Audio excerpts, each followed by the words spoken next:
Hi, I'm Jake Gerber, I'm Tanush Goel. I'm Kevin Liu. And I'm Justin Liao. and we created the Steam Game Compiler.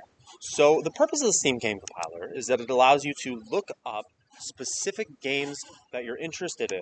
And it allows you to get a lot of statistics and things about the game that you normally wouldn't get when you search up a game on Steam.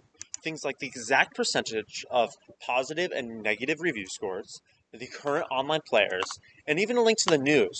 Things that are usually very hard to get on Steam and are locked behind multiple web pages, and we have it super accessible right here.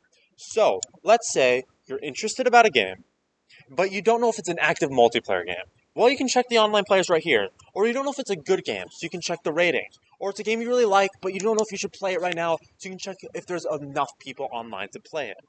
Things like this are really helpful for Steam users. And this was a application that we created in React with a front end in React, and we have a back end in Flask. And for the search, we use a fuzzy search engine in order to get the top three results that are very similar. You're able to add things to these cards, which shows you all the information, things like the title, developer, online players, news, and the review scores. And then you're able to get rid of the ones that you don't want. You're also able to sort by name, which is the A through Z, and you're also able to sort by the actual review score. So you can look at the highest reviewed games on your list. Maybe you want to create a list that your friend recommended you, or you want to share a list that you're really interested in or you really like, and people are really interested about, hey, I wonder what review score this got, or I wonder how many online players there really are. And so that's why this is really helpful, specifically for that, something that Steam makes really difficult. And let's talk about some of the issues that we had. So, other than the typical difficulties when it comes to learning something new, such as for us React and Flask, we also had a lot of issues when it came to the Steam API.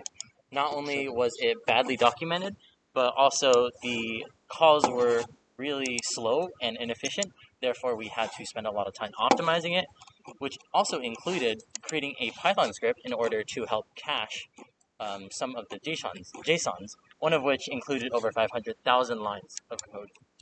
Not only that, but because the Steam API did not include any search features, we had to implement our own using a fuzzy search library.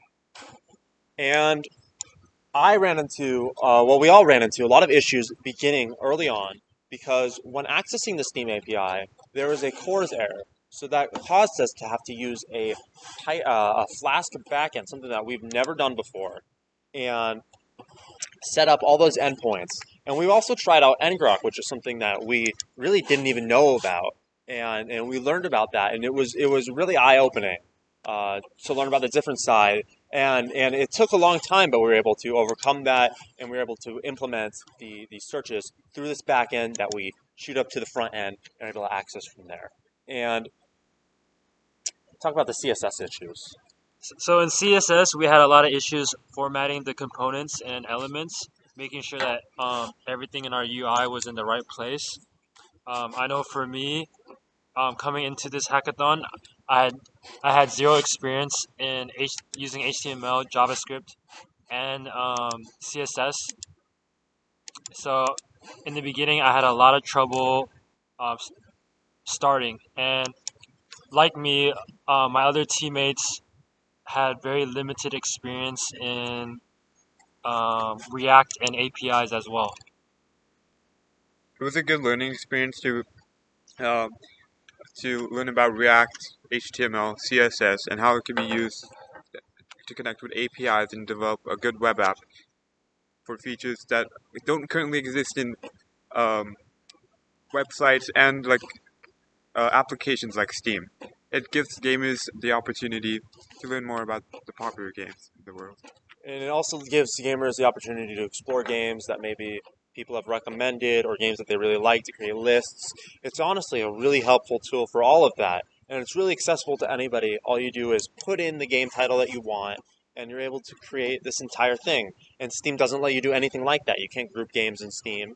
A lot of people have hundreds of games, some have none. And it's really difficult to get the games that you're actually interested in. So we have a really and we're putting it in a really accessible way that makes it really nice for everybody.